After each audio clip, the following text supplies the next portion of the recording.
entertaining podcasts I listen to. I don't listen to many. That one, Francine, is a different point of view. It's a female point of view, but someone who's been through the hardcore wars. Yes. So what Francine has to say to me matters and is important. And there are two guys up in New York, Monty and the Pharaoh. Mm-hmm.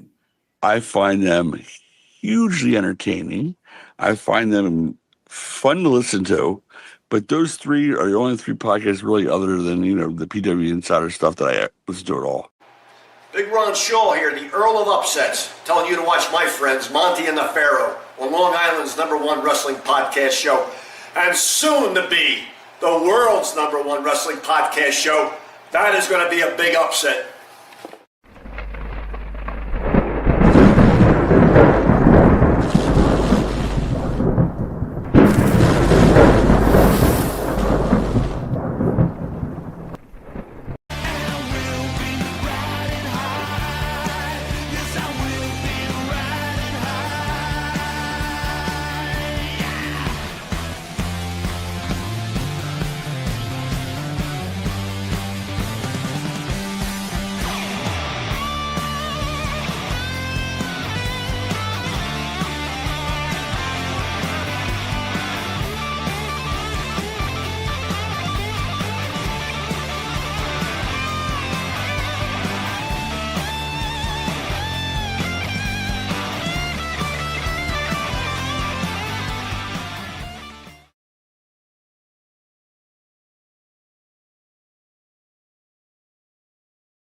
Welcome back to Long Island's #1 pro wrestling broadcast. Monty the Pharaoh, only seen here out of Monty's man cave and Jimmy Farrow's man cave on a very somber Thursday.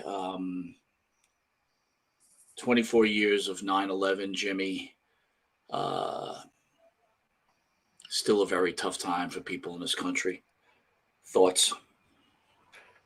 I've said before, my life it'll be 58 years shortly. My life is drawn directly into two parts. My life as an American pre-9/11 and my life as an American post-9/11. Make no mistake, for the younger folks who did not witness that day, everything changed. It has been a long trickle-down effect of bad things ever since, as far as this country, and it was further compounded yesterday as well. It was a horrible day. They always say never forget. Now, I don't know about other folks, but not a day goes by where 9/11 doesn't run through my head. But perhaps I'm a little strange. Do you remember where you were that day, Jim? Yeah, I do. I was driving to work. I was heading towards the, oddly enough, Long Island's mini version of the Twin Towers, which is across from the Nassau Coliseum. I worked in what was known then as the EAB Plaza. We were on the top floors, and I noticed that morning that the traffic all seemed to be heading the other way, which I thought was unusual. I did not have a radio on. And when I got to the building, I saw a massive outpouring of people heading downstairs and going towards the parking lots, leaving the building. I thought it was strange. My old buddy McIntyre greeted me at the top of the escalator and said, "You need to come upstairs." We went up to the top of the building and we looked out and we saw Manhattan and what was going on. And I had always had a premonition, and he had turned to me and he goes, "I can't believe it." He goes, "You talked about this stuff as recently as 6 weeks ago." And I've always had my eye on the hatred in the world. It all depends on your background and how you're raised. Fortunately for me, my father was a very intelligent, reasonable man that educated me well on the hatred in the world, and I've been aware of it ever since I was a small child. And 9/11 was basically the turning point and the downfall of society in a lot of ways, Mike. It's sad, but that's my opinion. Jimmy, can't argue with you on any of your points. The world changed that day for the worse. For some reason, it still doesn't seem like it's getting much better. Uh,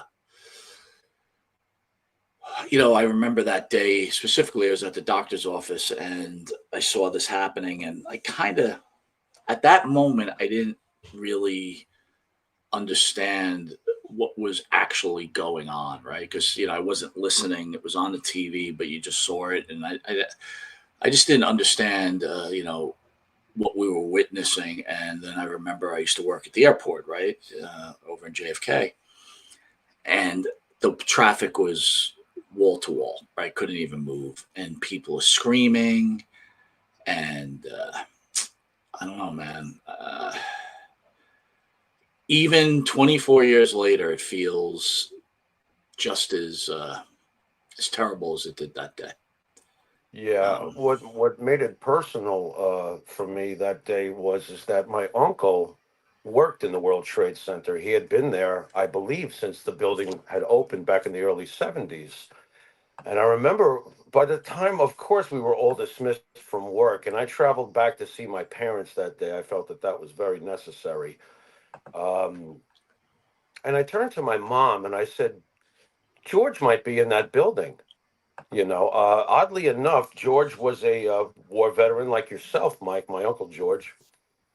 And what happened was is that they had put the announcements out, like you've probably heard, over the loudspeakers that everything was safe in the office and not to, because his building wasn't struck first.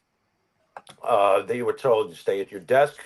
So this much is true. They were told stay at your desk, but I guess his time served, Mike, kind of put the alarms off, and the old man hit the staircase. Didn't hit the elevators, already knew not to touch anything electronic or to rely on anything electronic, and walked down all the flights of stairs and somehow survived it. But man, it is a marker. It's my life in two parts as far as I'm concerned, pre and post. This is going to be a bit of a somber show, Jimmy, because there's a lot going on, and we're going to get into everything. And I know everybody loves their wrestling, but Monty and the Pharaoh, right? It ain't all about wrestling, right? But I do have some sad news, and thank you to ESO for actually alerting me to this. And it's been a bit. I don't know if anybody in the chat even knows this, but Loose Cannon 88, Ryan Burns, who is a regular on the show for so many years, passed away almost a year ago. They're doing a blood drive in Connecticut on November 8th. I personally, Jimmy, was saddened to hear about that. And that guy, he loved his cards. He loved his wrestling. He always had great comments, and he was really an overall good guy, Jimmy. And I always felt honored to have him as a regular on the show. What's kind of sad to me is that, and I consider us very blessed that there's so many people that we have come to get to know in support of us that he's been gone. That he's already been gone almost a year. I'm kind of numb about that information. I'm like, oi, he was a very loyal follower of the show, Mike. That's a long time. He goes way back, doesn't he? Way back. I think he goes Goes back. No, he way wasn't back. quite the first channel. I think he was No, but towards the I beginning do of the know he second was from channel. the early indie TV days. Did I miss something? Yes. No, I He's think you're right. he's I think you're around for right. years. He was around for years. There's other names. If I start pressing, I'll probably start recalling other names that maybe we should find out how they are. There was a lot of good people that supported us. And early on, you know how important it is. It's always important, but early on to have people like have your back the way he did, it's very sad. We've seen a lot of death on the show, Jimmy, from wrestlers to people. It's Especially this year. it's This year's it's been it's quite sad. this year's So been very, very bad. let's do a little commentary on this. I'll do a little reading, and this is probably going to be a long, long, long subject. and it probably won't be the faint of heart to some people. Charlie Kirk, the founder of Turning Point USA, was assassinated yesterday at Utah Valley University. He was 31 years old. He was shot in the neck. Authorities recovered a high-power bolt-action rifle, believed to be the weapon used. The suspect is thought to be college-aged. From what I hear, the FBI now has pictures of this person. There is video footage on the event. If you go look, it's not for the faint of heart, anybody.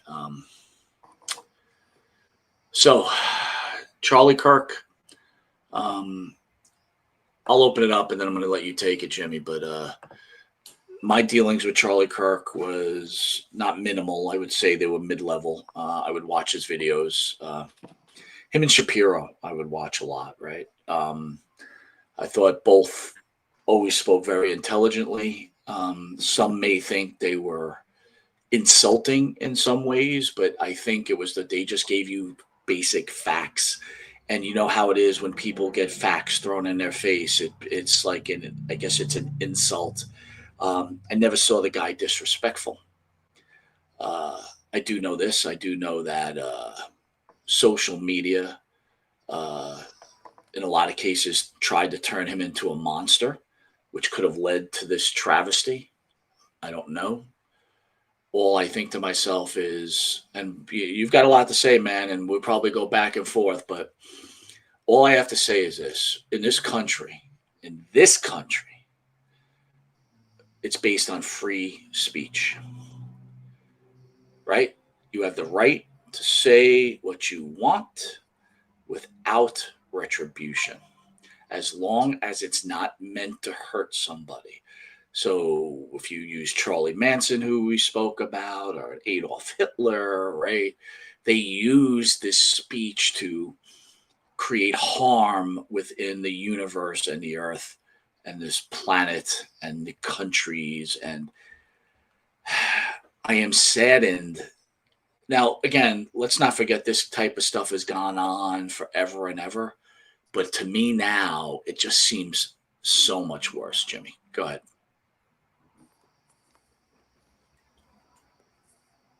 I'm going to make it a little personal. I'd never voted my whole life. Sometimes they say you shouldn't judge a book by its cover, but let's be honest, folks. Look at me. I was always the backhole kid. I was always the anarchy kid.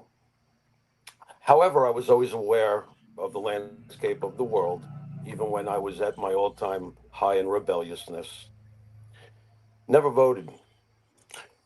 I remember standing on a front lawn with Bart from Wisteria Hall in 2015, and I told him, I said, you know who the next president of the United States is? And he looked at me and said, who? I said, Donald Trump. Now, Trump had not even announced yet that he had an intention to really do anything.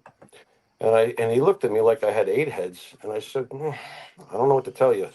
I also knew the first time I saw Obama that when he was a senator, I said, there's your next president. I don't know. Don't ask me, folks. It's just a gut read. I tried to register as a voter in 2020 in the state of New York, but I wanted to register as a Republican because of the shift. Now, understand that we are from New York. Most of us that I knew, I'm not speaking for everybody, I'm speaking from my memories of the time period. Most of us grew up in Democratic households. New York has been traditionally a Democratic state. And once upon a time, Democrats and Republicans both had great representatives become great presidents. Okay? This is before the days of the internet. I tried to register, and for some reason, I kept getting, I'm going to just say it, cock blocked. And I thought to myself, this is ridiculous. We can go back and forth on the 2020 election. I'm still going to just use accountant math. I don't understand how 20 million extra people showed up for the first time ever in like decades, and then were gone the following election. You take with that whatever you want, okay? I'll leave that up to your free right to have your own opinion. But I couldn't vote. I couldn't get myself registered. 2024, in between 2020 and 2024, I became aware of Charlie Kirk. There is always a generational gap where the older generation will always feel, and I've watched it happen with my parents and my grandparents before them, that will always feel that the younger generation is clueless and doesn't have any of your values that your parents, beat into you and your grandparents, the World War I and II generations and your uncle from Nam and all that stuff. Didn't have that like it used to be. Kids don't understand. That's what the older generation seems to think. But then I saw Charlie Kirk, and I saw a guy who didn't complete a college education, didn't have a college education, and yet somehow was able, with civility and dialogue and facts and reason, go to young college campuses and reach out. And in that time period, a funny thing happened to young men of a certain um, political persuasion. It jumped 44 points in favor of our current president through Charlie Kirk's work through talking to youth about two major things: safety and security of what we've always been about, and the Bible. I found him to always be fair with anybody. He has been called some horrible things the same way President Trump has been called. Please, I've said it 1,000 times. Let me make this very clear. No matter what political persuasion I may have, I never once, ever wished harm on Barack Obama, the president. He was our president. You back your president. You don't wish death on someone who doesn't think like you do.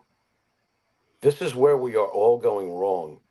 And Charlie Kirk was busy engaging in that and trying to get people to understand what exactly is happening here. This is not utopia, folks. We are not going to have a utopian. I have seen people talk about after this assassination about how do you feel about your Second Amendment rights now?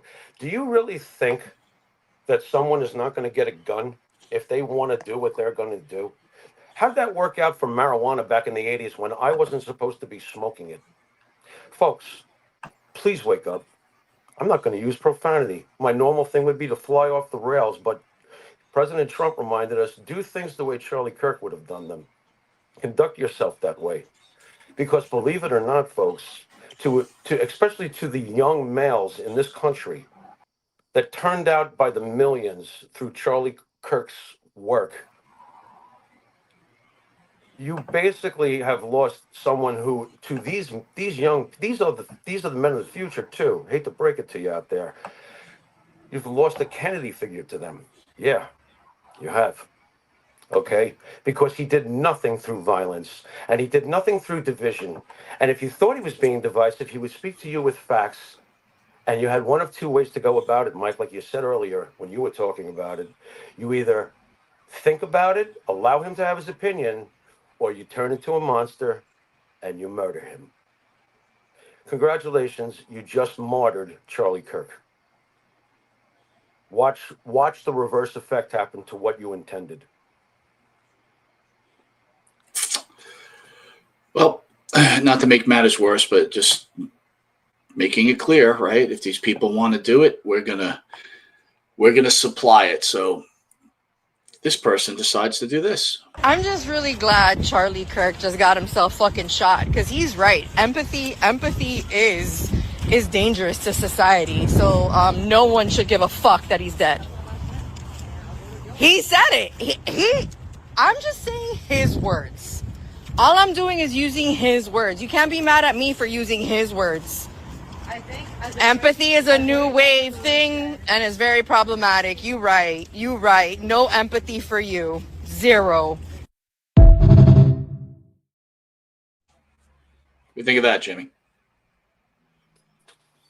Well, as usual, you take someone's words and you twist them. I've watched enough material content of Charlie Kirk to know that when he talked about empathy, it's when it's misplaced, when you're placing empathy towards a dangerous movement, ideology, or person. So, as usual, very uninformed, and I'm not going to use the same four-letter words. I'm not doing it tonight, Mike. society will take care of the rest of the diarrhea that flowed out of that statement from her. I mean, I I think hope so. Charlie Kirk just said, right? He said Jesus died so you could live, right?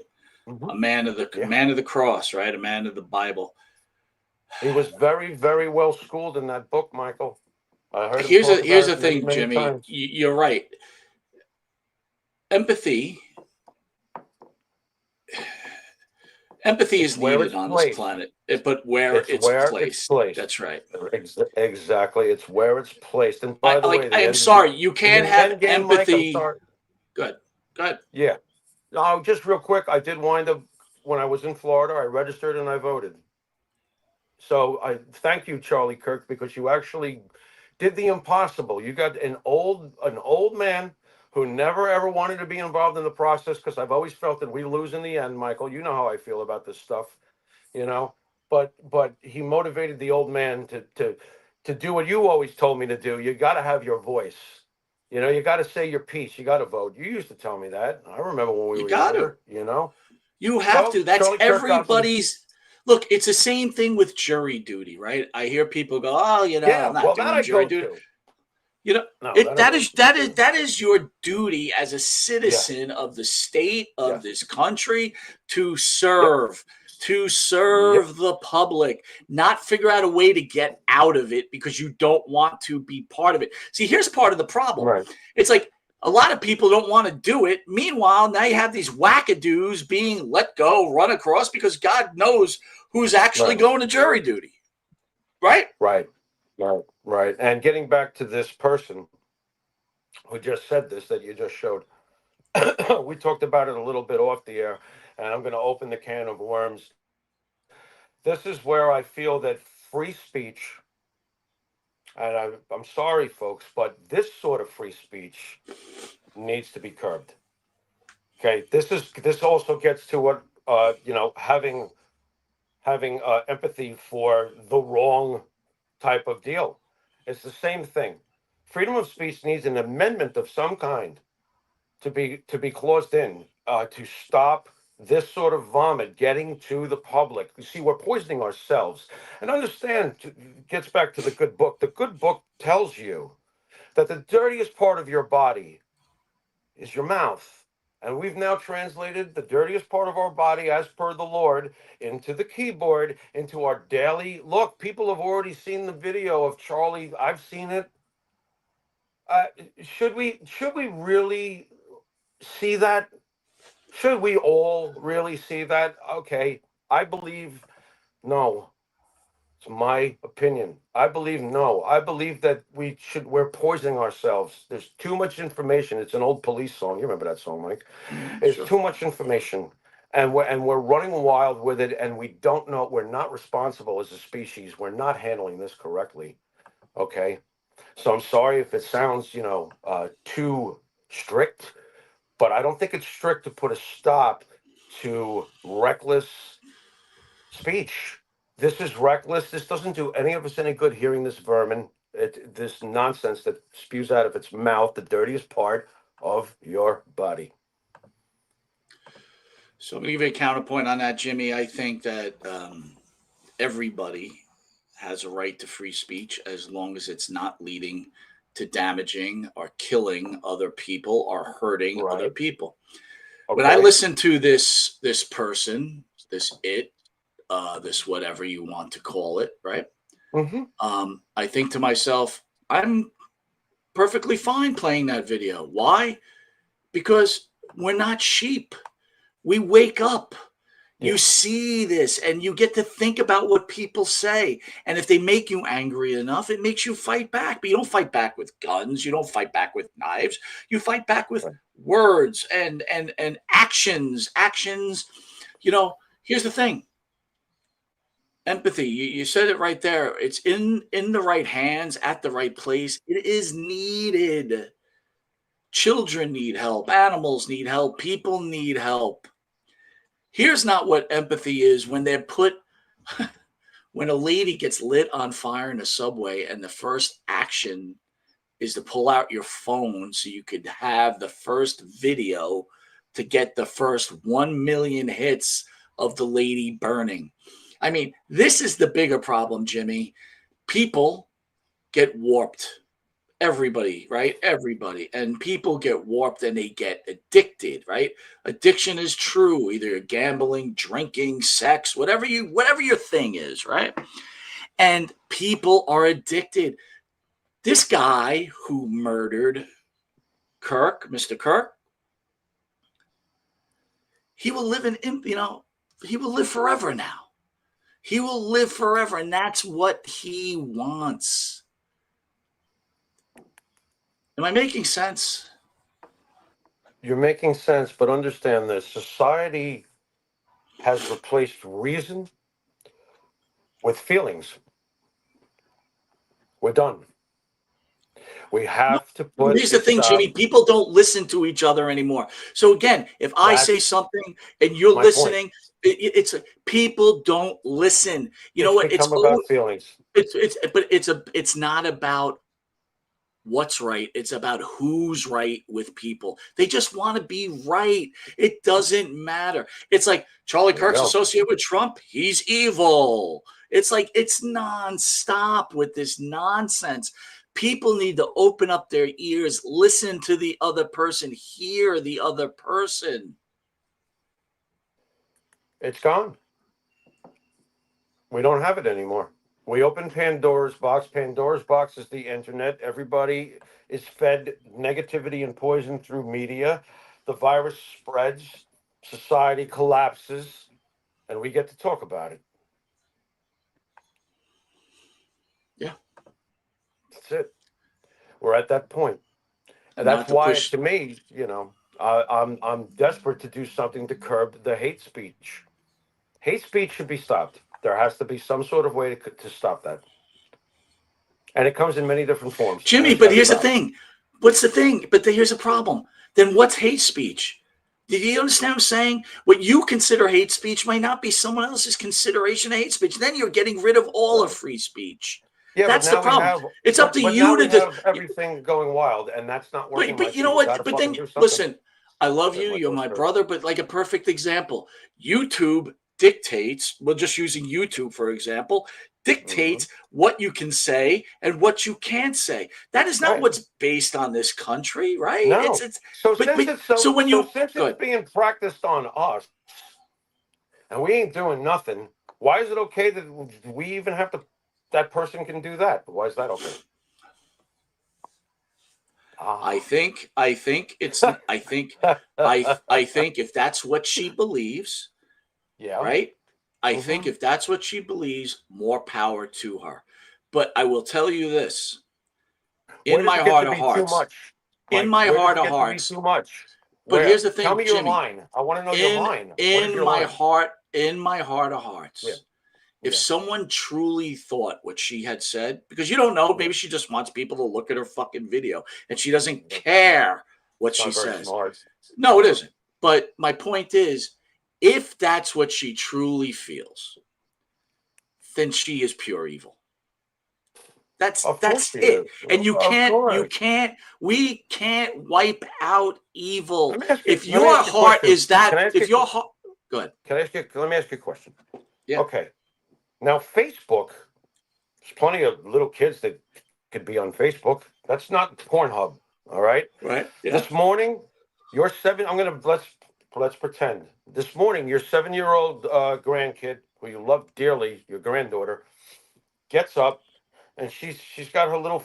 Everybody's got a phone now. I'm sorry. So the kid's got the phone, and sees on Facebook. She's like a little kid, maybe 7 to 10 years old. Sees that post, and comes to you, and shows you that. This didn't happen when we were little kids. What are you telling that kid? You think this is good that kid got exposed to that? Let me ask you that. It's a valid question. It's a good question. I don't think this is but this is where we call parenting, right? So as a parent, right, no matter what side of the fence you are on any kind of type of deal, you have to speak with common sense and empathy. I mean, it's a perfect example, Jimmy. You've got a family out there whose son killed themselves because he used ChatGPT as a psychiatrist, And ChatGTP really tried to stop him from it, but basically at the end, it's like, well, you got to do what you got to do, whatever it said. So they don't blame themselves for their kid offing himself. They're going to sue ChatGTP. So, you're going into another deeper problem, Jimmy. You're talking about people who don't want to take responsibility for their own fucking kids. So I will tell you this. If my kid came up to me and said, Dad, or my grandkid, Papa, I don't have any grandkids, but I wish I did. I saw this. What does this mean? And I would say, so-and-so, this person has a black heart. Mm-hmm. Okay, that's a good answer. This person, good. Mike. What I'm trying to point out, and that's a great answer, Mike. What I'm trying to point out is that when we were children, you and me had access to the Flintstones, the Jetsons, and the Laugh Olympics, where the really rottens always lost. The kids today have access to that. Something's wrong, Mike. It's not just the parents that have. Listen, things have changed, great, though. What about all the answers from parents? Listen, am I glad I'm not growing up now? Hell yeah, I am. There's a lot more involved in that, Jimmy. Look, you know what? If you're in high school and you're getting bullied or whatever else, that's just that. You imagine getting bullied on the internet as a kid. The mental anguish that you go through. You know what I thought about, Jimmy? And I mean, I'm not turning it to wrestling, but I was just thinking about this. Do you know what kind of pressure, more on the women's side, but we'll say the men and the women, it is to go out there in a skimpy outfit every week on being seen by millions of people who are going to critique you to death, not just on your wrestling. And if you're off by a quarter of an inch, someone's paralyzed. Right. Yeah. And amazing. I mean, it's, so for all the great things that happen, there's so many others. So Jimmy, you're right in everything you're saying. You're right. But all I'm saying is when you stop taking away people's rights, no matter what they think, then you're not the United States of America. So you know what? Good. I'm sorry, Michael. I know that I'm no, it's fine. I'm sorry. We're not in the United States of America that we know anymore, because it gets back to your reasons and feelings. Feelings are running everything now, Mike. They're running everything because common sense used to be king. Common sense is no longer king. Common sense is what Charlie Kirk built his following on. It's common sense. It was always answered with math, Mike. It always was. It was answered with math. They would always say to, reparations, for example. Look it up. I won't go into how Charlie Kirk felt about that. But if you see what he says, you cannot argue it. It's absurd. And he would answer things with math and reasoning. People if you don't like it, you leave them alone and you continue to feel your way. You don't kill them. Jimmy, people are different now. The world is turned. People don't believe in God anymore. And when you don't believe in God anymore, you have a society of what you have now. These are people that are keyboard warriors that eventually lose sight of themselves and then decide one day they're going to go shoot someone from the top of a fucking building. Okay? Right. And, I don't even want to get into that. That was a hell of a shot, man. And, ain't no fucking rookie. Ain't no rookie going to hit that shot like that. That's all I'm trying to say. It's 600 feet, Mike. It was 200 yards, 600 feet, correct? I mean, it's right in the jugular, right in the jugular. It's precision, and now has that been confirmed? By the way, from what I've heard so far, is that Charlie did have a bulletproof vest on underneath, and it ricocheted up into his throat. I don't know. I've seen the video, and it's horrific. It was obviously someone who knew how to use that weapon very well. Also, I have to ask. How now there's footage now. How does someone stroll onto the campus, get up on a roof? Here we go again, just like last year with President Trump, future President Trump. How is this easy access like this? How is he able to leave the premises, go into the woods? They found the weapon in the woods. Now there's inscriptions on the ammo. All right, let's wait and see what that has to say. Something tells me it doesn't say, eat at Joe's. Wait a minute. Let me add on to it. Now it gets even worse because as AI has gotten so advanced, who's to say they could just make a video of Jimmy Farrow Right. Well, we got our man. He's running through the forest. Mike, I hate Here's the video. Bam, bam, bing. There's our guy. You know what I mean? Doesn't it get back to Pandora's box? I told you. And by the way, we opened Pandora's box in the 60s. Let's make it just a quick summary. We opened it up in the 60s, and it's been trickling down ever since. Reagan tried to reel it in. That's a fact. Did a great job of it, too. Somehow stared down Russia without starting World War III and won. You can read up on that.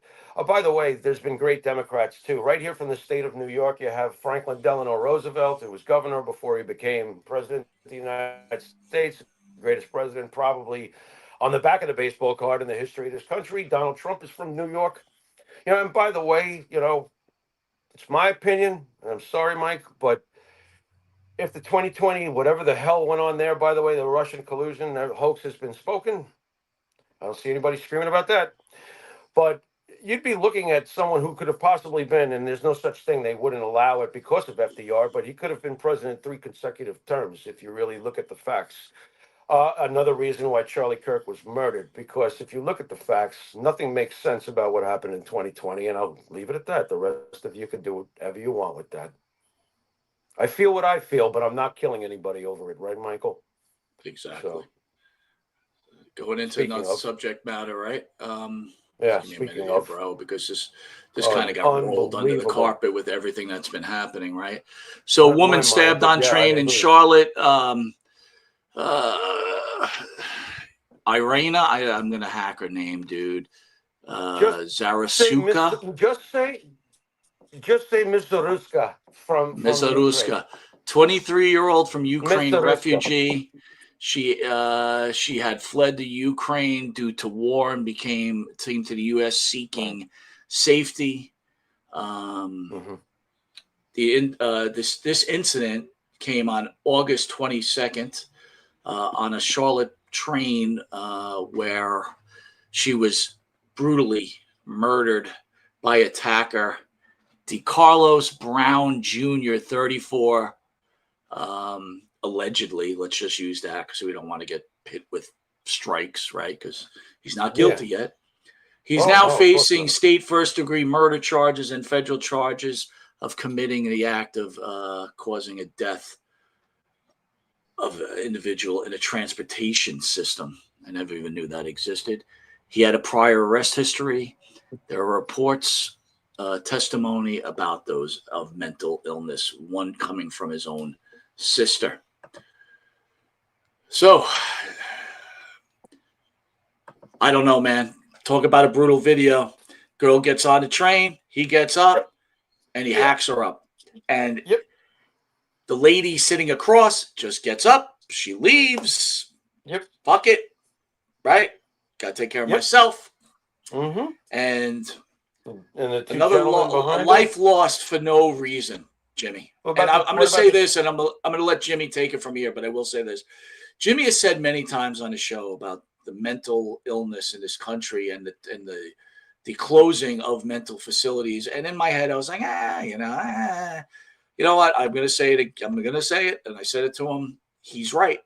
Jimmy Farrow is right. He's been right about a lot of stuff. And I'm going to give him this one too. We need to start having the government take care of these people, put them in some kind of facility, feed them, bathe them, clothe them, use our tax dollars, and get them off the street. The murders that go on, I'm not going to say Charlie Kirk was that situation, but maybe if his assassin had mental illness and was able to go in a hospital, this never happens. I don't know. But all I know is this. There is time now. Mental illness is rampant.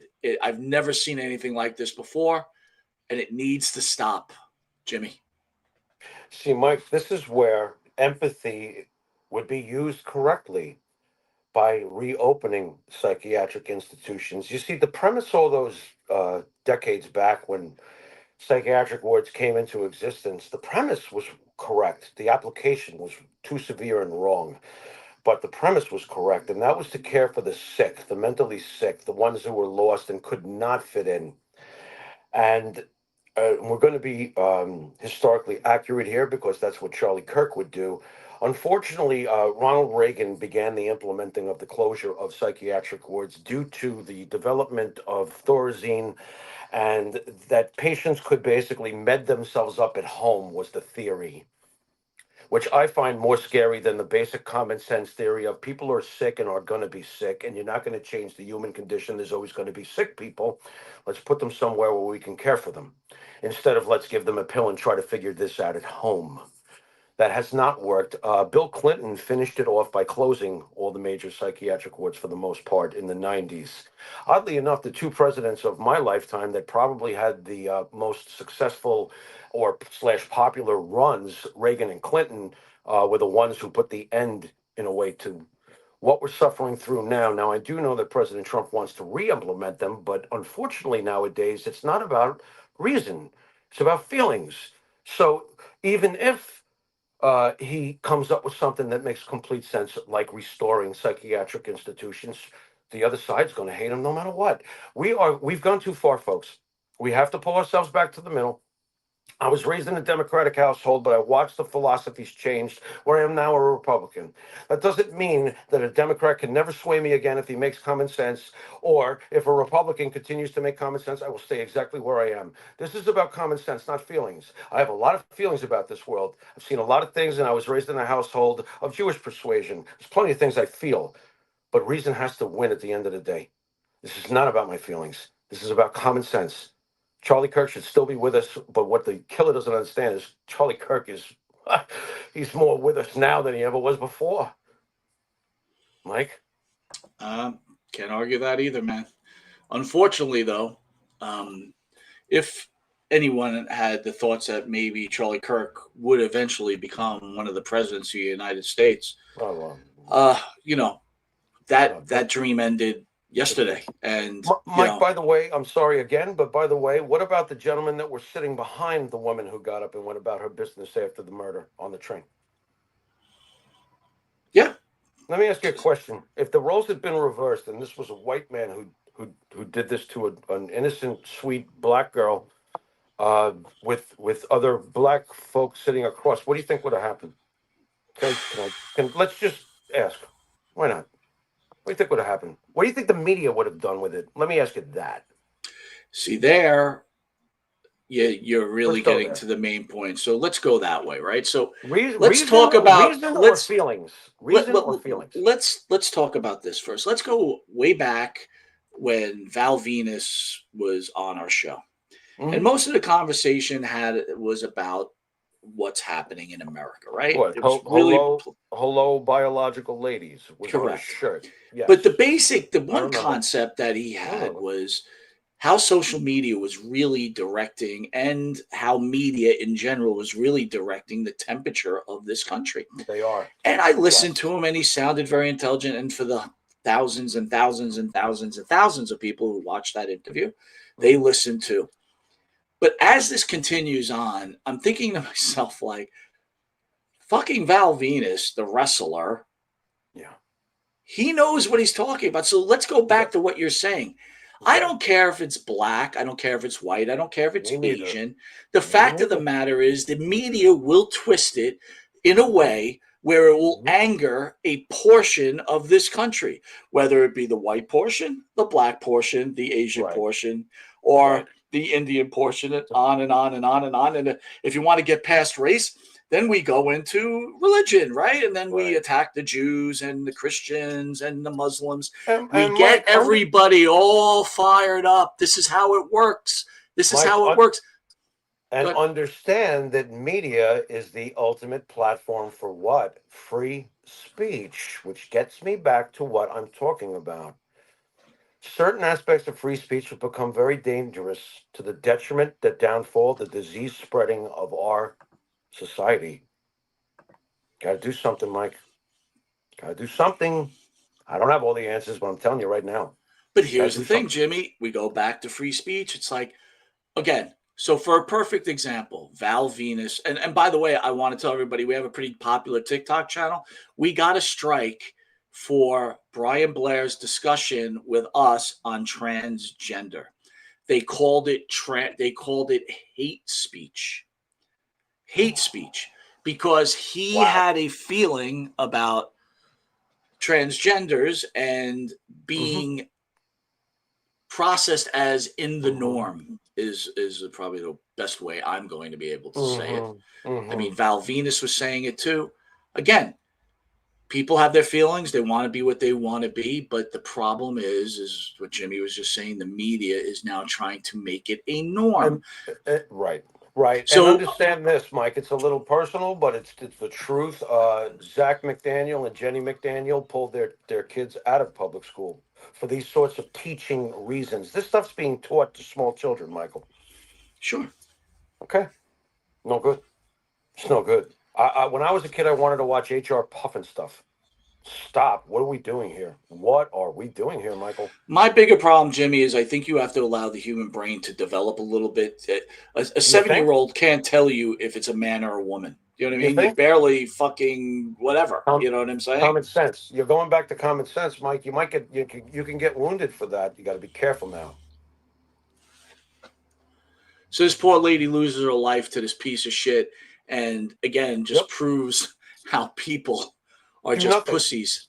They do nothing. I think to myself, it's nothing. like it goes back to DiBiase when he said, "If you don't stand for something, you stand for nothing." Right. At some point, your life can't be that important. Right.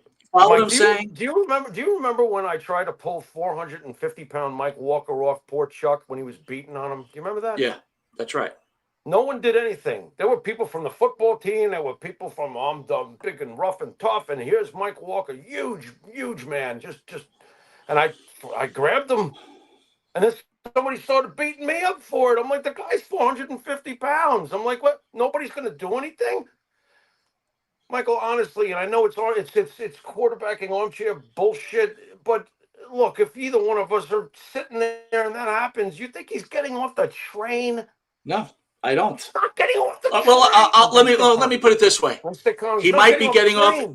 One of us won't be getting off the train. How about that? Yeah, you're probably right about that.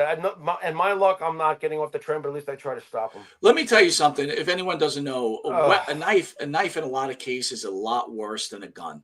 Yeah. Okay, it could do a lot more damage than a gun. And again, it's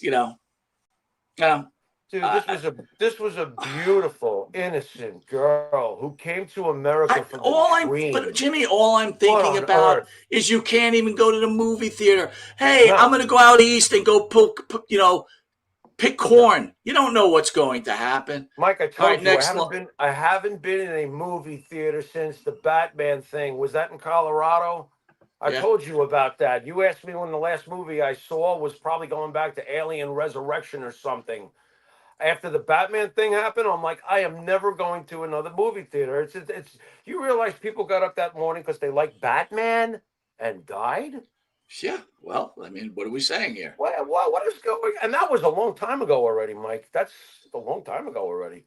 Jimmy, next subject, on the audio, when we do well, we always make these little thumbnails. We throw it across social media. So more recently, we were number 12 in Qatar, right? And number 96 in all sports in Qatar. But I was sharing with Jimmy, and I thought this was worth talking about. I received a message from one of the fans that had written our webpage and basically said how disappointed he was in us, considering what has gone down with Israel and Qatar, that we would post that we were proud to be number 12 and number 96, and that he felt that we were turning on the Jewish religion and the support of Israel. No. I responded that being from the United States and being that Israel is our sister yet brother, we would never not support Israel. However, there's some thoughts in my head that sometimes I think in the world that, sometimes we act too fast. I don't know exactly what happened with Qatar. I do know that they supposedly were harboring terrorists within that country and that were attacking Israel, and Israel felt it necessary to attack. And my thought process on that, Israel's a pretty strong country. I thought, why not use a different type of force to get to these guys? But again, I wouldn't say that I am totally educated on this. So I'll let you have this one, Jimmy. Uh, all right. Obviously, it's always a very touchy thing when it comes to the Middle East and historically and who owns what and who wants what. And well, look, this is my take here as far as this goes. You cannot have it both ways. Terrorists are terrorists. You cannot harbor terrorists. I do believe that President Trump believes that one way or the other, that terrorists should not be harbored. I don't care if it's a friendly nation, because if you're a friendly nation, why are you harboring them? Or if it's a hostile nation, obviously, even more so. So understand the basic facts here as far as Qatar. Our largest overseas air base for the United States is in Qatar. We basically control that airspace anytime we want to. So I do believe in it, and this is I don't this is my feelings. This is just my feelings on the matter, okay, folks. So it's an opinion before anybody out there wants to cancel, strike, or scream up and down. I believe that Israel did have proper information. Obviously, it's been confirmed that look, Hamas is a terrorist organization. If you don't think like them, they want you gone at the end of the day. And how they've ever been validated in any form is beyond me. And this would apply for any terrorist organization, whether it's extremists in another part of the globe. It doesn't matter to me. It's extremists. Okay. I do believe that since the United States controls the airspace and Israel had the proper intelligence, that it was. I don't think that. How else could Israel just get in there? So I guess my common sense is kind of telling me, mixed with my feelings, that Trump, of course, has to publicly condemn, but at the same time, is he exactly upset about it? I'm not so sure. Is that wrong? No, I don't think so, because the point of origin is the terrorists. We have to use common sense. What is the whole point of this discussion? Terrorism. So if you are harboring a terrorist, and I would say if our country did the same exact thing, if we knew a friendly nation was harboring terrorists, I'm sorry. And we also happen to have the airspace over there too that we control. No, we're going to go get them. When you talk about other methods, sure, that'd be great in premise. But think about trying to go into Qatar if you're Israeli Special Task Force and physically getting them.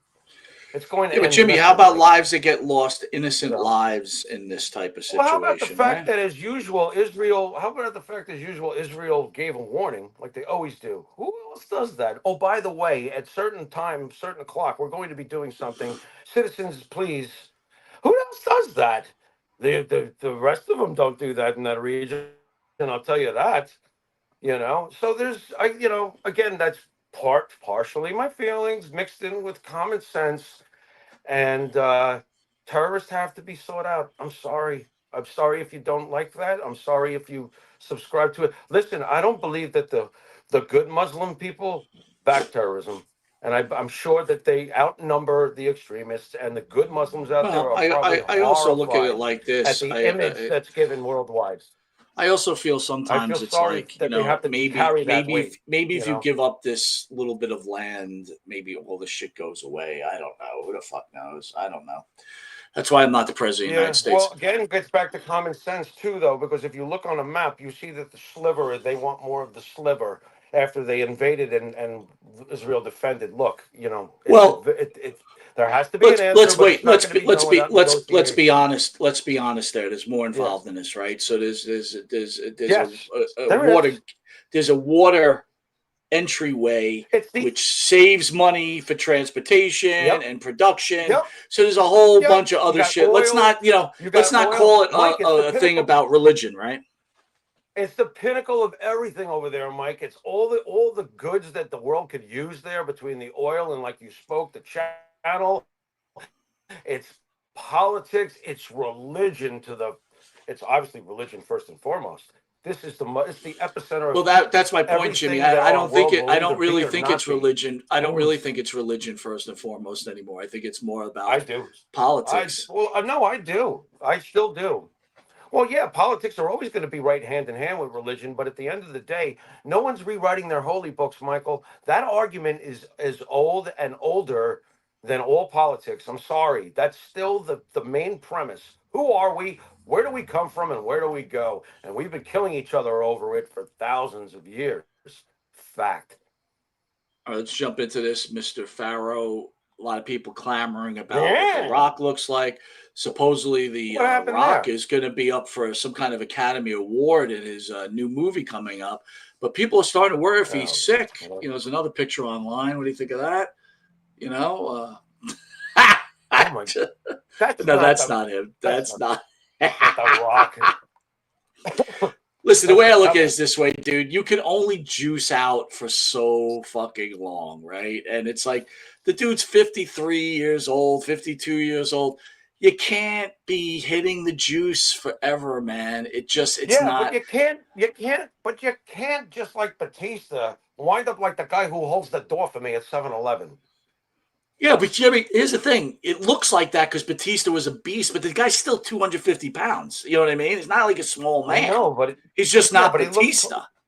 But now he looks like Sean Bradley, the old basketball Does it? player. But that's the thing, Jimmy. That's It's not that. good. I said to you off the air, it's the Al Roker syndrome. Once upon a time, Al Roker was like your happy, chubby weatherman.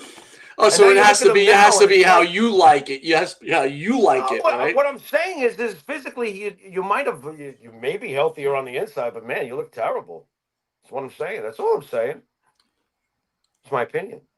Well, It's my your opinion counts. Please don't hurt me. Yeah. Oh, your God, opinion where are counts, we right brother. now? Your opinion counts. What kind All of right, world man. are we So living in? we're gonna do a little shut up and wrestle. What do you think? Hold on. Wrong thing, Monty. You Hit the suck. button. Hold on. Hit the button. If I can find. Shut up and wrestle. Shut up and wrestle. A video of some former NXT guys. I'm going to play for you. Tell me what you think here. I got to throw my glasses on, dude. Hold on. Because I can't see shit. So hold on, buddy. Oh, God. I want to get your way in and tell me if they should shut up and wrestle. So they're released from the NXT. They got to make a living. You know what I mean? So this is what they're doing now. So let me who get is this this? on here for you. This Who is is former this? NXT stars. Here we go. Oh my God. Wrong thing. God damn it. Jesus Christ. Biceps, Have you had it good? pecs, delts, quads, lats, and glutes. And the Tug Toner's unique design allows you to work every angle of every muscle.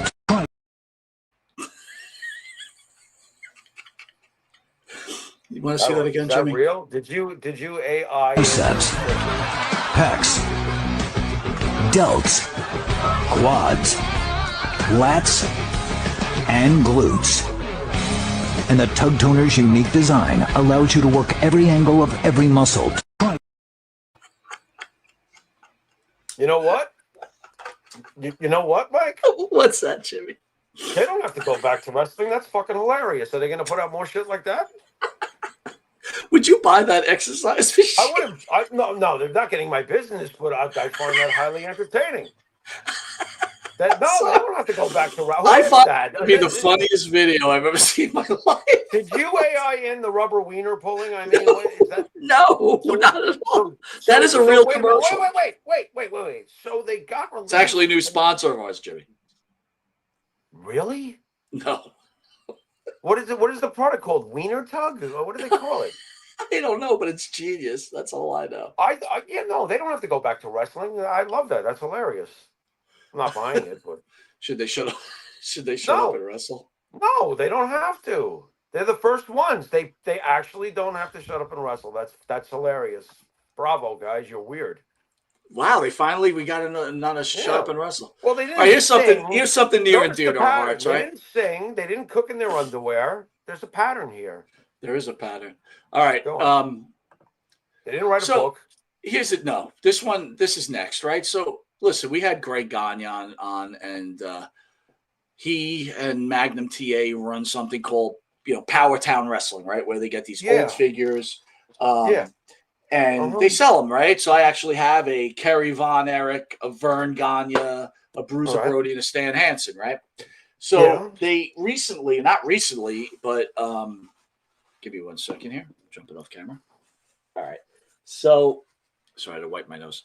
I was laughing too hard. Great. Man, that video's fucking hilarious. So they were taking pre-orders for, they had Kamala, I think Wahoo McDaniel, trying to think some other ones. Alundra Blaze. Yeah. I think what's his name? The Missing Link, right? Yeah. So I ordered the package about 2 fucking years ago. 2 years ago. 2 years ago, and there's been a delay. And basically, now I'm starting to find out that they took everybody's money and they ran. They recently, in about 7 months ago, like offered a free one of their free figures, right? I think that's where I got the Vern Gagne from, right? Because they were apologizing for being late, but they have basically taken everybody's money, Jimmy, and stole it. And we got Kerry Morton coming on. Was it next week? Isn't it? Is Kerry Morton next week? Not sure. So I'm gonna ask Kerry Morton about this because Robert Morton has a figure with them too, and Ricky Morton. Sorry, yeah. Yeah. He has a figure with him, and I got to be honest with you, I think we got to challenge him because Ricky shouldn't be promoting this shit. I mean, they still on the website are saying they're taking orders. They're taking orders on the website. I'll say it right now. As far as the kid goes, he's just the kid. So I don't expect him to have any information on that. Honestly, when you wait a minute, hold on, bro. Wait a minute, I got to disagree with that. If you're putting your name, dynamic, I have no clue what their dynamic is. I don't know that dynamic. What I wanted to ask you is who is they? Are you saying Greg and Magnum? Yeah. I just want to spell it out before I say anything. They run the company. Okay. They run the company, right? So you've had contact with them regarding your, where is my, and they gave you like No, I have not had contact with them. In fact, when you write the website, now could I actually call Greg Gagne and go, "Where's my wrestling figure?" I'm not doing it, dude. Like, I'm not doing it, right? All right. I'd rather just come on here and bitch about it and fucking say he's a fucking shyster, right? Well, here's what I do know about it. I do know that they do take forever. Okay, let's get back to common sense. 2 years? Yeah, forever. 2 years, bro. What? With like, Mike, honestly, I would say get to the bottom of it because that's absolutely nonsense. Here's the bottom of it, dude. They probably ran out of funding. They probably didn't pay their bills and they never got their figures. That's what it is. And they took everybody's money. I wonder how many people besides yourself did this. There's thousands. In fact, there's thousands, dude. There's thousands of people that spent $124 for a 4-pack. By the way, now that I'm back in the great Empire State, did the Wahoo doll ever come out? No, that's part of that collection, dude. That's your damn Skippy. It is. That's part of that collection. Yeah. So Dude, I was listening to a podcast. I can't remember which one it was. Might have been Cornette. And Cornette was discussing the fact that they went to him and he went and looked at the contract. And if you were talent and you signed on with them, you would have to sell like $1 million to make $50,000. Wow. Well, that's a can't win scenario. That's not going to happen anyway. So I guess people aren't as smart as they think they are, is what I'm trying to say to you, Jimmy. Oh, boy. That's rough. I still don't think that I respectfully disagree, but I don't think the kid's going to know the first thing about what his father's dealing with Greg and Magnum is. I don't know. I got pictures of him promoting it, so. Well, I'm sure he's promoting it. I mean, if you're going to promote something, you better stand by the product, right? I mean, let's talk about it. Ricky's figure came out already, Michael? I didn't even know he had a figure. So I guess maybe, who knows? All right. Well, once again, isn't it usually about, what's good for me and what's not good for you? Whatever. Isn't that? Well, again, there comes a part of doing business. And it's like, all these defenders and these angry people of Vincent McMahon and all this other bullshit. Vince McMahon would never do this shit to people. Preach. Right? He wouldn't be stealing people's money. I mean, they're flat out stealing people's money. Understand that Vince McMahon, what did he used to tell the wrestlers? You better talk to the fucking fans. Didn't he Yeah. get furious when they ignored the fans? How many stories were told about that? Tony Atlas said the worst thing you could ever do in God. Vince's eyes was to ignore a fan. Yeah. Come on, stop it already. You grew Well, up. now the you way got the Vince wrestlers did. like, we're our own people. Don't bother me at the airport. It's unbelievable. It is Hey, unbelievable. it's today's world, bro. It is. It's tough, right? It's today's world. It's absurd. It's absurd. Hey, look, as much as I love Randy Orton, I've seen enough video evidence to know that you do not walk up to Randy Orton. And don't do it. Yeah, you better not. Yeah, you better not. It's not He'll a good fuck you idea up. because He'll he'll fuck you basically be like, get the hell away from me, you piece of shit. He doesn't give a rat's ass. So we're just talking about the blurring the lines of this world. So I thought we'd bring this up. Our old buddy Evan Ginsberg came out with his book probably about 4 months ago called Wrestling, Rings, Blackboards, and Movie Sets. So wrestling has to do with the fact that he grew up watching wrestling with his father, the cab driver, which he just continually tells that stupid ass story. Wrestling. Blackboards because he's some kind of fugazi teacher. I don't know what the deal that is. Understood. Could you imagine having Jimmy? Wait a minute, dude. Honestly, could you imagine having that guy as your teacher? Well, we already know that history would be written because if you like the Beatles and the Yankees, you couldn't have anything in common with the man as a person. I mean, if you like the Beatles and the Yankees, could you imagine if history, he was teaching your kid history? Right. Like, your kid comes home from school, Mike, right? He's a little Monty, right? He's got shades on and everything. He tugs on your pants after a hard day's work and goes, Daddy, I'm confused. Who's Bobby Rush? Because he told us today that Bobby Rush was greater than the Beatles. And I don't understand. I think it would be more like this. It would be, Daddy, what's up, son? Mr. Ginsburg told me that Abraham Lincoln used to wear flippers and fucking butterfly outfits or some shit. You know what I mean? It's like I don't know, man. I can't imagine that guy. I'm sorry. If you're saying that everything, I would homeschool my kid. That guy was teaching my school. Let me tell you that right now. Yeah. Well, imagine him being in charge of your article. Well, all's forgiven. And then movie sets, obviously, we all know the story there where his big claim to fame is that he was executive producer where he didn't make a dime for the wrestler, right? So anyway, I was too lazy to buy the book because I'm not spending my money on this guy's shit. But the one great thing about AI is you could just pull shit, like say, hey, give me some liner notes about this dude's book. And let's see what it says here. Let me put my glasses Liner on. notes. Yeah. Wow. Remember liner notes back in the day, dude? Yeah, I feel like we're like Siskel and Ebert of books. Go on. This is great. Bobby Rush. I don't even know where you got that name from, dude. It's a soul artist from the '60s that is superior to the Beatles. That All right. wrote So I need you to weigh in on this as I read it to you, please. Are you ready? Yeah. Mm-hmm. Diverse career. Ginsburg bridges worlds of wrestling historian, educator, medium, film, and TV work. Thought of that.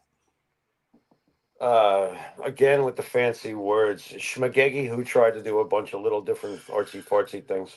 But what's a wrestling historian, dude? Please help me with this. Anybody who decides that they are, because free speech has gone wild, we need to curb it.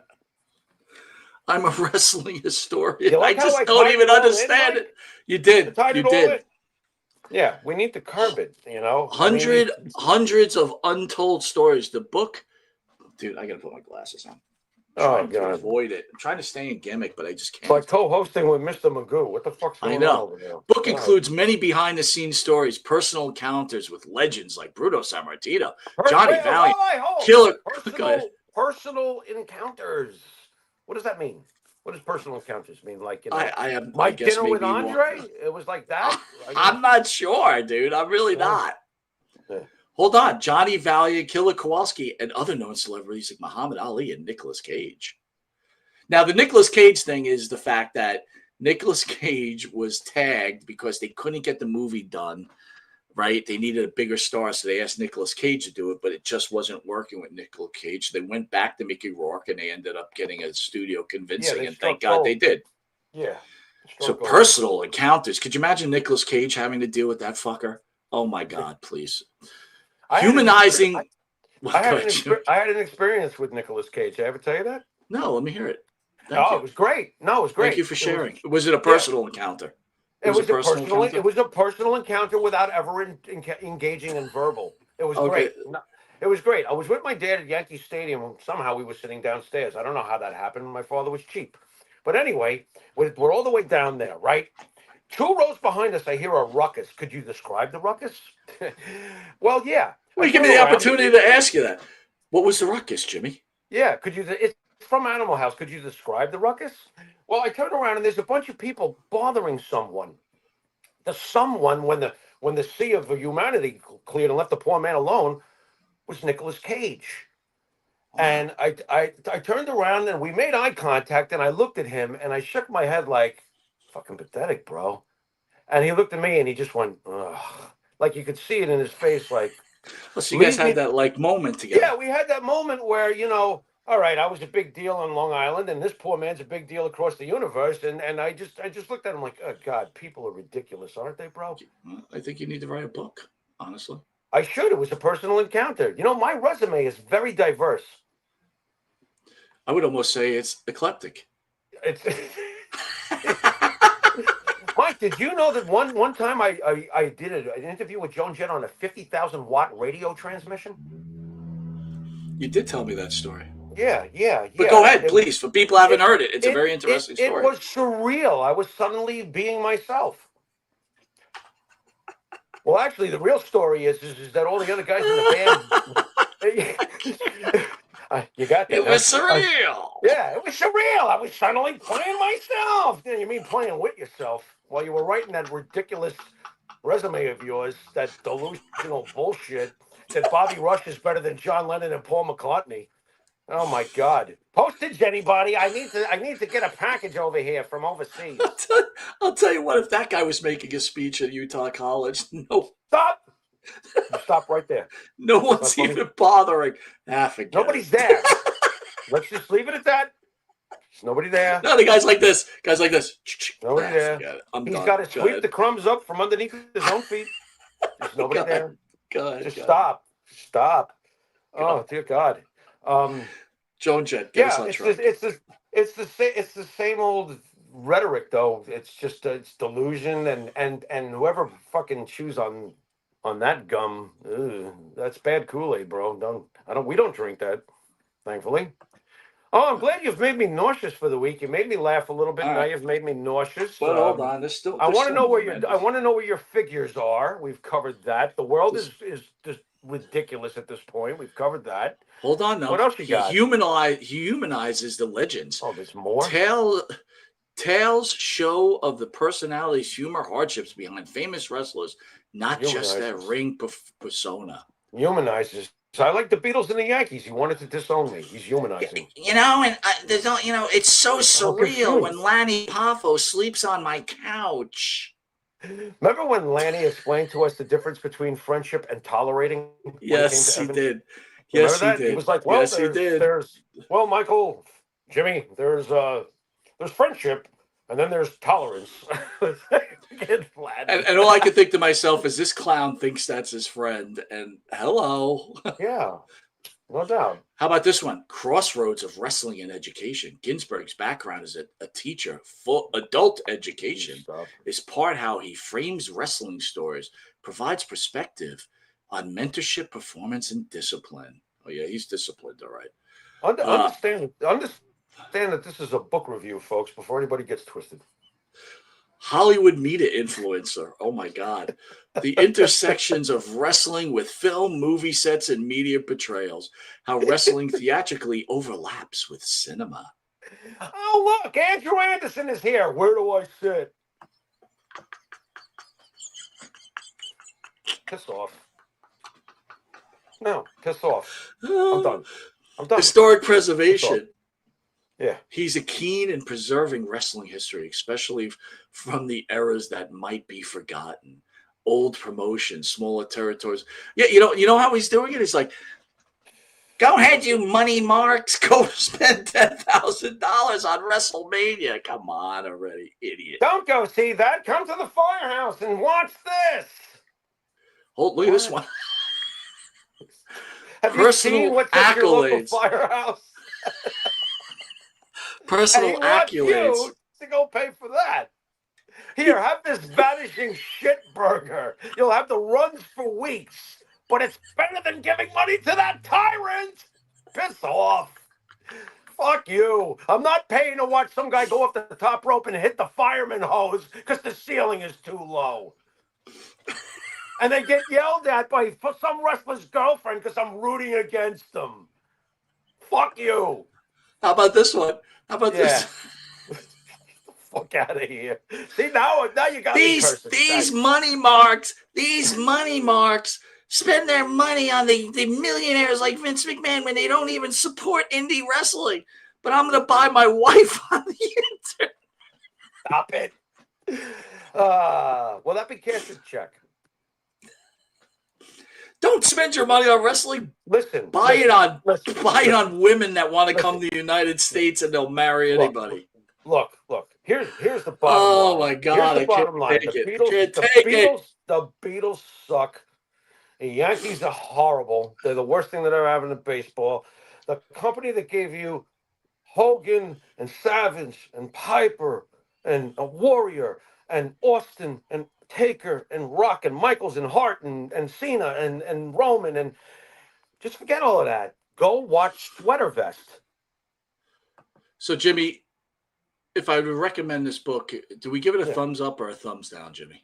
I give it a thumb in your ass. Don't you dare ever bring this subject up again. I swear to God, I'm buying you that book just for shits and giggles. I swear to God. Are we having a bonfire in the backyard? And you know what? No one might look. And he has the audacity to charge $29.95 for that thing. Like, are you fucking kidding me? I'm not kidding. You're serious. That's not like a $4.99 with a food stamp. No, it's like $29.95. Yeah, I just afforded him an Abe Lincoln, and you're telling me he wants 6 of those? That's fast math for you folks at home, minus a penny, which is $29.99. Could you imagine the audacity? All right, so here's the other thing. So we all know that AJ Lee has made her return. I wanted to ask you, what were your thoughts about AJ returning to the world of wrestling entertainment? I was happy till I got a letter in the mail charging me $99.99 for viewing it. Isn't that what that's referring to AJ Lee, who went to the big event and charged $999 for 2 autographs that wouldn't even be personalized. Then they pulled back the check because I wrote a check and they didn't want me to personalize the check for $99.99. So let me ask you this, Jimmy, before we get into it, is everybody, right, it's a capitalist society. Everybody has their right to do whatever they want. But obviously, like, being that AJ Lee came from this poor family, AJ Mendez, whatever her real name is, Mendez, right? all right. She goes and gets an autograph from Lita. It's that famous photo where she's crying. I've seen it. If Lita was charging $999, AJ Mendez, or whatever fuck her name is, again, doesn't ever get that autograph, and then what happens? So do you think if anyone would have some common decency, it would be her? No. Well, some do and some don't. In this particular case, no. She doesn't. She doesn't remember. She doesn't remember. Look, it all goes back to what we started off with the show in the beginning. Do you realize that people like Babe Ruth or even up to Willie Mays, when they were done with the baseball game, they'd walk home, some of them? There's photos. Yeah. This is not imaginary. This happened back in the day. Yeah, sure. And they'd stop and play stickball with the kids. So here we are. AJ Lee, who, like you said, unfortunately had to struggle as a child, and no, that future possible kid will not get to meet her.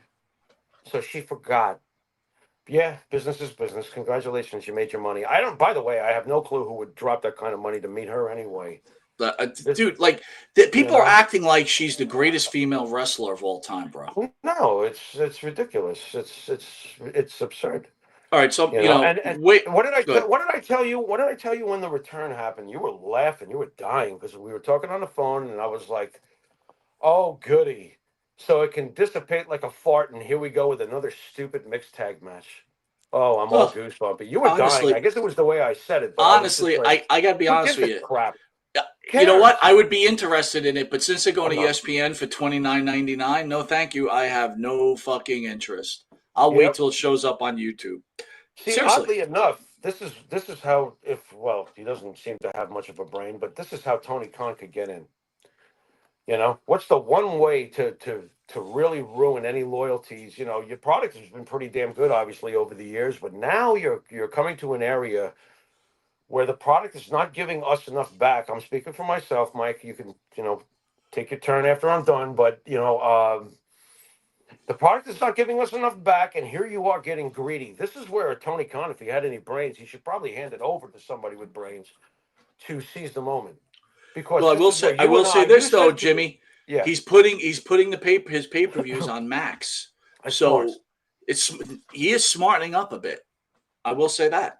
Because I'll tell It's you what, smart. there's no way I'm going to pay $29.95 a month out of my pocket to watch pay-per-views that end up being okay at best. And you know what? Even if they were the greatest things coming, I don't care. $29.95 or the fuck it, way too much. And I know they got packages and all this other bullshit, but not doing it. It's also timing and everything. Understand that they're in the attitude era. Now, you and I might have found some ways around it, wink, wink, but a lot of people were willing to pay the money for those pay-per-views. It's the timing of this. Their product is nowhere near good enough to get away with this right now. Even back then, I wouldn't have paid, but we found ways to get around. We weren't doing it, but obviously they thrived and people were paying it, Mike. We have to understand. I get it. I understand.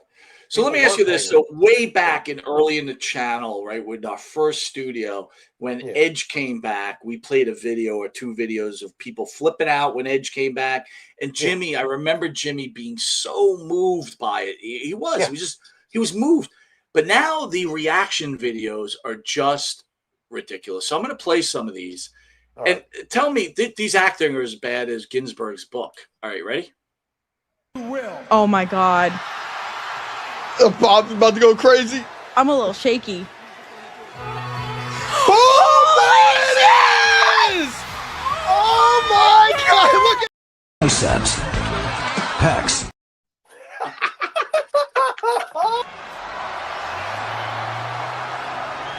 Thankfully, I got somebody who will. Come on. It's gotta be AJ. Yes! Whoa!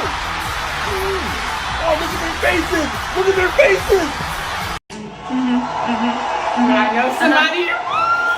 Thankfully, My wife. I got somebody who will. Who?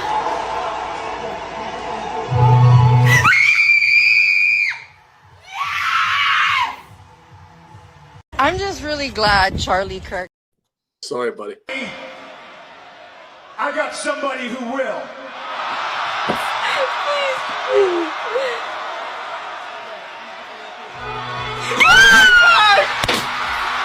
Wait, no, please.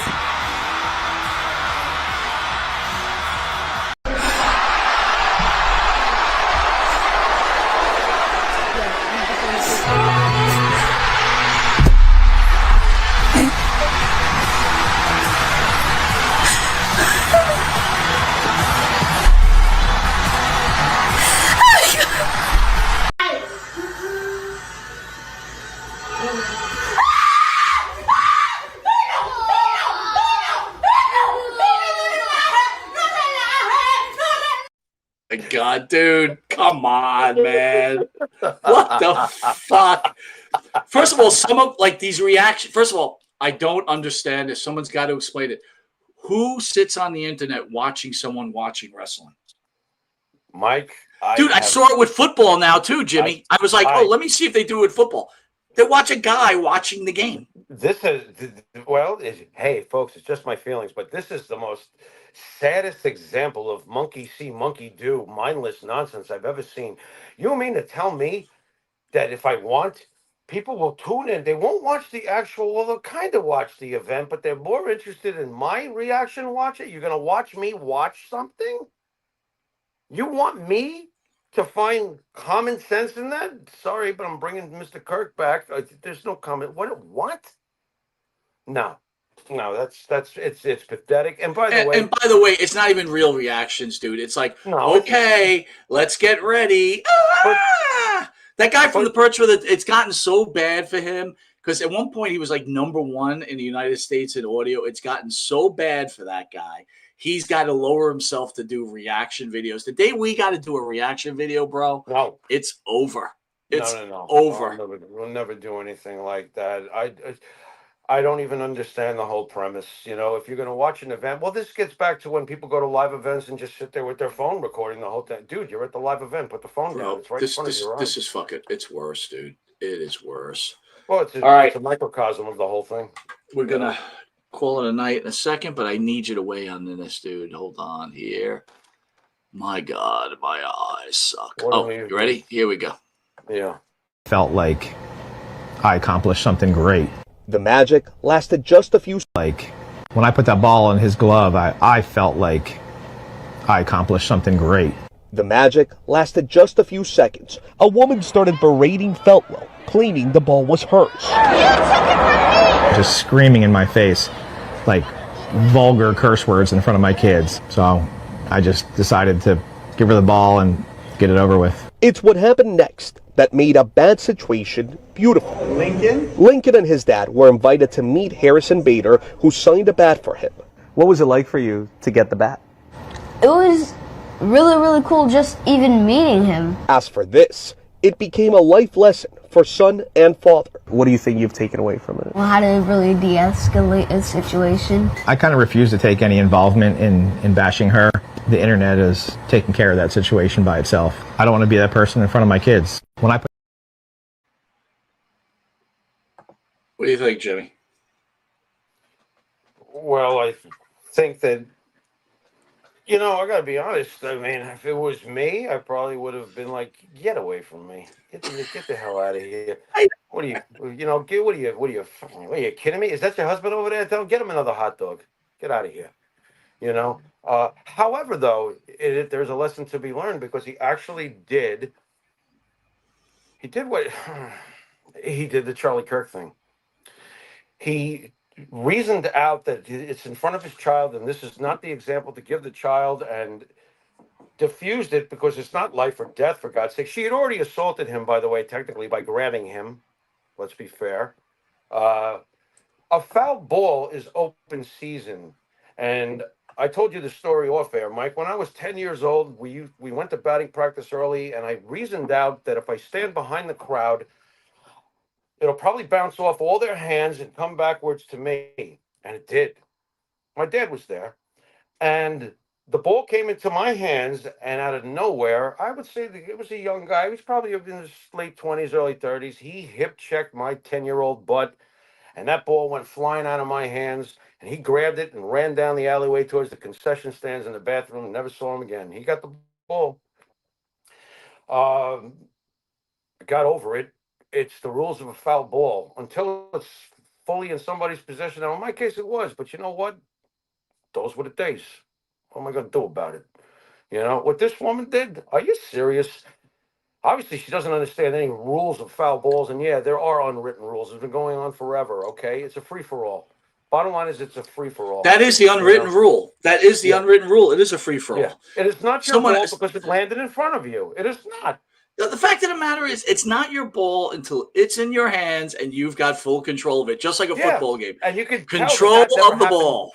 You can tell that never happened no matter what because you can tell the time frame. There, people are skirmishing. There's a few people there, blah, blah, blah, whatever. Listen, I've seen videos where people have had it in their hands and someone slapped it out of there and took it. Yeah, dude, I got hip checked as a 10-year-old. I mean, what am I going to do about it? You know what? I told myself maybe, eventually I'll get rewarded for it. And many years later, when I was about 25 years old, it was batting practice, and I don't know what made me call out. He was just a regular guy on the Yankees, a guy named Rich Monteleone. He was like a middle relief guy. And I called out to him, and he came over and he threw me a ball. I had a glove, landed right in my glove. I was like, okay. My father was with me for that too. So I got a ball eventually. I wound up getting two more, and there was a skirmish for one of them. It was during a live game, it had landed in front of me, and a bunch of people came in, but I managed to get it. Listen, I have a similar story. I remember as a kid, I had a ball and the guy knocked it. Like the guy literally grabbed it out of my hands. I must have been like 5. You know what I mean? Right.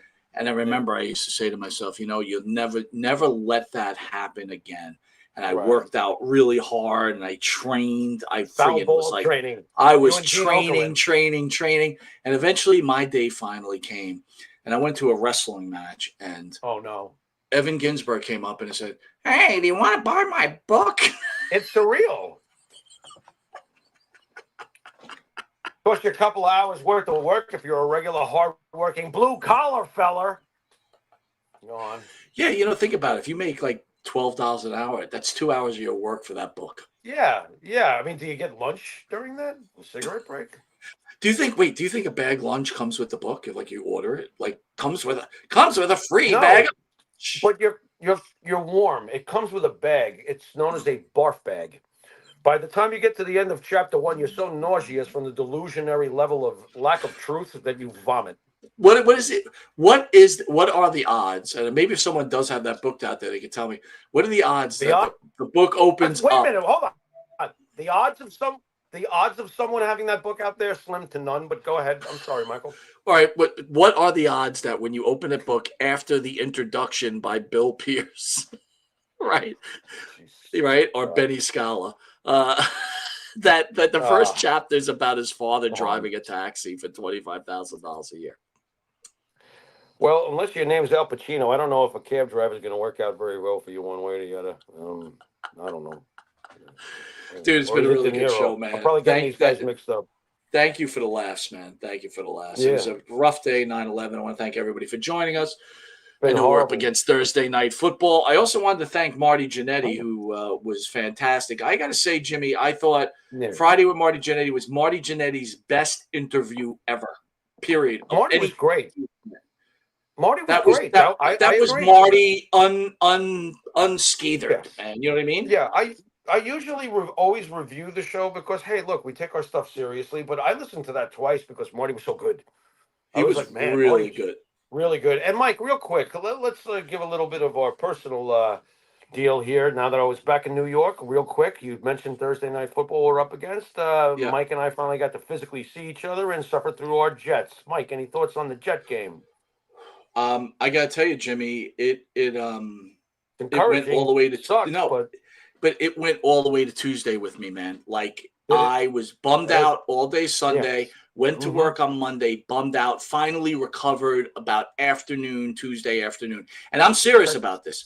Again, so Jimmy is the ultimate fan, like always believes in his team. And I'm when it comes, but you do, Jimmy, you always try to look the best. And I have been, but you know I'm a realist. I'm not saying that you're not saying they suck. All I'm saying is you always hope for the best. And I have been burnt so much as anybody else that's a Jet fan, including Jimmy, that I've gone into this like, this team sucks. It'll never happen. And here we are. We're sitting together. And this kid, the quarterback, who I couldn't believe that they signed because he was so shitty, is killing it. Yeah. And I'm like, oh, my God, we're just taking it to the Steelers. They reeled me in. And offensively, like typical Jets, I used my karma on it. I said, Jimmy, like we were up, and I go, don't worry, we'll fumble the ball, right? Like, and I did it jokingly because it's my way of like protecting myself against this shitty team that fucks me over every time. Right. And like clockwork, they fumble the fucking ball and they do the stupid fouls. And me and Jimmy are looking at each other. And the worst part is their kicker is going to win the game with a 60-yard field goal. And we're like, up, game over. Like, that's a 60-yarder. That's no joke. And there was not 1 second. There was not 1 second, Jimmy and I thought he was not making that kick. No, I knew he was going to make it. He could have hit that from 65 to 68 yards. That thing sailed right through the middle. But you know, usually you're like, oh, come on. We were like, oh, we knew. We weren't even expecting any. Yeah. Anyway, they let me down again. They once again grabbed winning out of the hand, defeat out of winning. Snatched defeat out of the hands of winning, right? Or whatever. They snatched victory from the jaws of defeat. They snatched defeat from the jaws of victory. So there we go. Wow, between the two of us, we might be able to tie our shoes after this show. So now we get to go travel to Buffalo and get our asses fucking smacked around. And then we get to go to Miami, which Miami has a very good team, just a really bad coach. Miami's got problems, my friends. Yeah, they got a bad coach. That's the problem. Well, we already know all about that. Miami has a problem right now. What the Jets showed me is offensively. Look, that was the third best performance statistically in the NFL this week. The NFL, I have not seen an offense like that in a very long time, and I'm very happy about the potential going there. But what irked me, and this has to get fixed. Yes, he showed accountability. He cut Gibson. Good. You got to do that. The guy who fumbled is cut. So at least there's that. And he's got to get better at time management. No, you know what, dude? I'm going to call you on that. That was the easy way out. What he should have did was fucking. No, you don't keep him. Should have suspended Williams. That's what he should have done.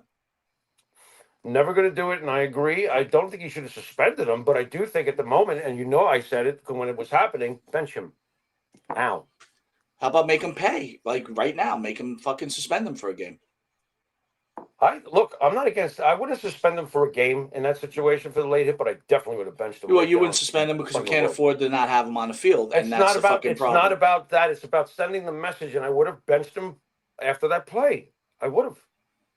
And that sends the message. Here's the thing, dude. The offense is not going to play like they played against Buffalo. And that's the fact. So we're going to walk into an 0-2 season over. All right. You know what? You're right. You always say that I look at the glass more half empty than full. I'm going to say this as far as this upcoming week goes. Should we expect the Jets to be what they were this week? No, that's ridiculous. However, I will say this. Let's not forget that Buffalo gave up 40 points this past week. I think this game might turn out to be very strange and low scoring. I don't know why, but I just got a feeling it's going to be one of those weird slug 'em out ones. And I actually like our odds if we're slugging it out. But what I don't like is Josh Allen, when he wants to win now, seems to, outside of Patrick Mahomes, he beats everybody. But here's the other thing, Jimmy. Like, here's the problem that I have with Aaron Glenn. He's just like, now he's just talking guys up. Sauce Gardner. Oh, he was so incredible. Bullshit. Sauce had a good game. No, it was okay. It wasn't Sauce. No, Sauce was good. If you actually look at it, Sauce was good. They gave up 36 points, dude. He didn't give them up. He's part of the defense. As a matter of fact, here are the two guys that destroyed us. It was 21. I told you. I was saying it. I'm like, that guy's killing us. That was that Stevens fella and Tony Adams. They're terrible. We have a problem. Dude, they're bad. They gave up most of the damn yardage, man. They were bad. They were very, very bad. We got killed in the secondary. And if you looked at Sauce's performance, he shut down Metcalf. They had one reception. Guess what? The one reception Sauce gave up was the ricochet one when we looked at it. And guess what? They didn't have to go to Metcalf because they had it all day on the rest of the field. So it didn't matter. Taken care of. That's the important thing. But here's the thing, dude. We've seen this before with Sauce Gardner. When they really do put pressure on him, he folds like a fucking tent, dude. He's not. He's not what he is. I didn't see him do it the first week. Let's just take it one game at a time as far as these guys. Breece Hall had a tremendous game. You go 0-2, and then you lose to Miami. It's over. I don't think I hold Miami in such high regard as you do right now. That's what I think. Well, I'm just going to say this: you can't go 0-4. You can't go 0-4, dude. Here's the bottom line right now. It's one game. And I'll quote the ultimate optimist. Sometimes I want to pull all my hair out, but Bart said, "We're one game out of first place." And I looked at him. I was like, you know what? Fair enough. It's the first. I know, Michael. I know it's the first game. Let's just take it as it comes. The offense was tremendous so far. If they continue to even play 2/3 of the way they did offensively, and the defense goes back to doing something of somewhat effective, it's going to be a decent year. Teams that don't come out of the first quarter, when I mean first quarter of games, 2-2, right? Yeah. When you're at 1-3, 0-4, you don't go anywhere. It's over already. No, I know. They can't dig a hole. I totally get it. And they're very good at it. In other words, we don't want what we've been watching forever now to have it be over by the time my birthday, October 17th, hits. The season is always over by the time my birthday hits. I'm sick of it. Absolutely. And it's tiring already. We need to be like 3-3 or whatever the frig. You gotta keep us in this thing. I do not want another moral victory season. What do we won 5 games last year. We win 6. You're happy? I'm not happy. I don't want 6 wins. I'm sick to my stomach. Anyway, Jimmy, great show. Thank you everybody for joining us on this Thursday. Yeah. Catch us next week. We've got some guests on. It's going to be a good week, man. We got some good shit. Jimmy, you want to send us out, buddy? Yes, sir. And just remember, folks, common sense should always prevail. Reason over feelings. Rest in peace, Charlie Kirk. You will not be forgotten, and if anything, your memory will be enhanced now. You've been watching Monty and the Pharaoh, and until next week, later. I know what I wanted to talk to you about. I want to welcome our new sponsor, 500 Level. www, shouldn't be using that, 500level.com, where they sell all sports clothing and all this wonderful stuff.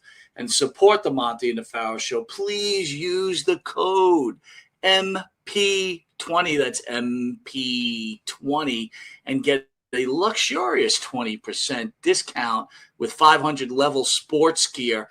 And right now they're offering a holiday special with 10%. So that's a whole 30% off the garments. Jimmy, you just being part of their sponsorship, ordered yourself a nice little T-shirt. Yeah, I'm acknowledging the great tribal chief. Yo, by the way, I'm really surprised you went that route, dude. I got to be honest with you. Oh, you know what's funny? As I was looking through, and by the way, they have a lot of great stuff for you folks out there. When you get to that site, there's a lot of good. Dude, I was tortured. You said to me, pick a shirt, and I'm like. And by the way, it's just not wrestling, dude. It's all sports. Like, I was surprised you went wrestling. I was like, really, dude? Well, you know, I mean, after all, they've been, kind enough to be our sponsor, and we're going to have a partnership with them. Of course, I'm going to do wrestling. It's a wrestling show. Sometimes it's a wrestling show, right, Mike?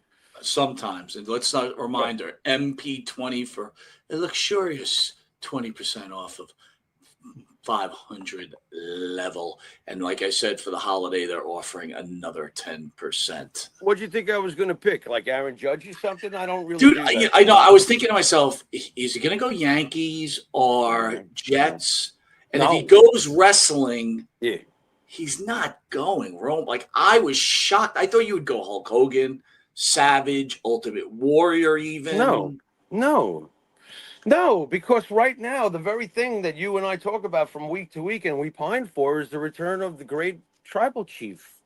Look, we really did enjoy that. Yeah, we really did love that reign. By the way, I got to show you something here. Do you see this? I got this T-shirt. Look at that.